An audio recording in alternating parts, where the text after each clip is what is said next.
नाज़रीन, अवामी न्यूज़ में ख़बरनि जो सिलसिलो जारी है। इन वक्त असीं तव्हांखे सुल्तानपुर में ख़बर ॾींदा हलूं त सुल्तानपुर वेझो रहवासिन पारां पंहिंजे माइटन जी ज़ियादतين ऐं ज़ुल्म ख़िलाफ़ एहतजाज मुज़ाहिरो कयो वियो। ॻोठ मज़र कोट जे मलिक बिरादरी जे मोहम्मद हाशिम मलिक मोहम्मद खान ऐं ॿियनि गॾिजी मीडिया अॻियां एहतजाज मुज़ाहिरो कयो। इन मौक़े ते मुतासिर ॻोठनि दाईंदे इल्ज़ाम हणंदे चयो त मुंहिंजो भाउ कलर मलिक इज़त मलिक अब्दुल हफ़ीज़ मलिक वल्द मरहूम जी ज़मीन जे हिसे मां आयल 5 जिरेब ज़मीन फॿाइण लाइ मुंहिंजी ऐं मुंहिंजे घर भातियुनि जी जान जा दुश्मन बणिजी विया आहिनि। जंहिं कुझु साल अॻु मुंहिंजे नई ॼावल ॿार खे ज़हर ॾेई मारियो, जेको हींअर खाधे पीते जे शहर में ज़हर विझी मारण चाहिनि था। हिन चयो त कुझु ॾींहं अॻु असांजे घर में पियल अटे में ज़हर विझी मारण जी कोशिशि कई आहे। मुंहिंजो भाउ मुंहिंजो इहो आहे त छा था मुंहिंजे अटे में ज़हर विधी पंहिंजे घर जे भातियुनि में, जंहिंमें मुंहिंजी छा था ससु बि ॿधियलु आहे, 2 ॾेराणी ॿधियलु आहिनि, 1 ॾेर ॿधियलु आहे, ॿी मुंहिंजी सौट आहे हेॾा माई हफ़ीज़ आहे, उहा ॿधियलु आहे। उहो मसइलो असांखे हल करे ॾियनि त हिन केस में असां मारियूं था त पोइ असांखे उहा ॻाल्हि ॿुधाइनि न, असांजी ॻाल्हि बि नथा ॿुधाइनि पिया। इन करे मूंखे अॻु में नशो ॾिनो, उहो बि मां इन महिल ताईं चुप कंदी आहियां, न भाउ खे ॿुधायमि, न कंहिं मिट खे ॿुधायमि, न माइट खे ॿुधायमि। मां इहो ई चवां थी त हाणे मूंखे इंसाफ़ु खपे, ॿियो कुझु बि न खपे। ॿियो मुंहिंजे भाउनि ते छा था FIR कटायूं अथऊं, मुंहिंजे भाउनि ते छो कटायूं अथऊं? असां अॻु में चुप करे आयासीं, हाणे असांखे जे वधीक तंग कयूं त असां दायोसीं वञी, असां दरख़्वास्तूं बि ॾिनियूं अथासीं वञी। पुलिस जे करे इंसाफ़ न कयो आहे असांजो। अच्छा, मुंहिंजा जात उन्हनि जो हिकु बि न ॿधो अथई हिन महिल ताईं, जंहिं ते ज़हर जो केस आहे उहो बि न ॿधो अथई। साल ॿ इहो ई इहे माण्हू बि ॿधा वञनि, असां सां इंसाफ़ बि थिए, ॿियो कुझु बि न खपे असांखे। असांजे घर में ज़हर विधी वई आहे ऐं असांजो कुझु अॻु मुंहिंजो पुटु बि मारियो हुओ उन्हनि माण्हुनि ऐं ज़मीन ते बि कुझु कब्ज़ो कयो हुओ ऐं उन खां बावजूदि असां चुप करे आयासीं। बिरादरी ॾिसी करे बिरादरी बि हिन महिल ताईं कुझु कोन कयो। 2 मुंहिंजूं भाॼायूं 3 ऐं 1 मामे जो पुटु आहे ऐं उन खां उनजी हिकिड़ी भेण आहे, उहा मुंहिंजी घरवारी हुई पहिरियों, उनखे मूं तलाक़नामो ॾिनो, उन मूंसां इहो वेर रखियो आहे।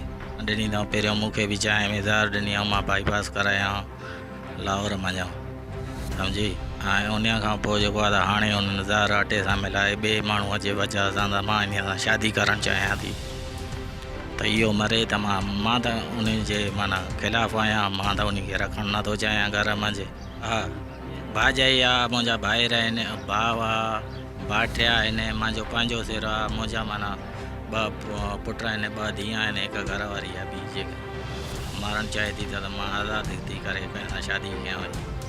उन में मुंहिंजी काई बि हुन सां दख़लदारी इनकारी न आहे, भले सरेआम करे। पोइ असां सुल्तानपुर ते वियासीं, जंहिंमें असांजो जेको फिरियादी हुयो उनखे बि उते पुलिस ॿधी विहारियो आहे ऐं जेको उन सां गॾिजी वियो छोकिरो उहो बि उनखे बि माना जेको आहे त ॿधी विहारियो अथऊं, उनजो पीउ ॿधी विहारियो अथऊं ऐं पुलिस वॾो नाइंसाफ़ी कई आहे।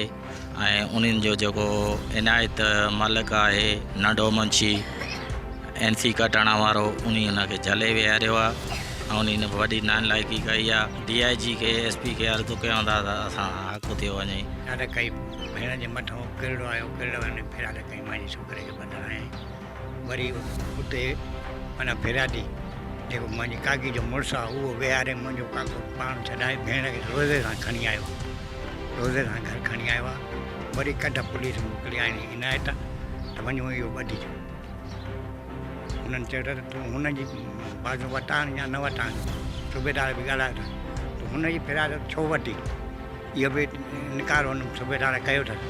हुनजी इनकार करे थो तूं हाणे हिकिड़ो हो बि आहे, हिकिड़ो हो बि आहे त हो पंहिंजो मुड़ुसु ॾेई आयो अथसि हिन जो फरियादनि जो त इहो मुंहिंजो छोकिरो छॾाए आयो आहे। वरी कढ उन इनायत मुंहिंजे घर पुलिस मोकिलिया त इहे ॿधी छो जी मदद कई। असां कोई में जहिड़े फरियाद में न आहियूं, न हिन जो वॾो रहंदो आहे। हाणे आहिनि पाण में ॿाहिरि असां न्याणी जी मदद जे करे इन में फासी आहे। तव्हां इन जी मदद छो कई आहे? तव्हां कुड़ाओ। मज़ीद खबरों और तफसीलात के लिए विजिट करें हमारी वेबसाइट www.awamiNewsHD.com।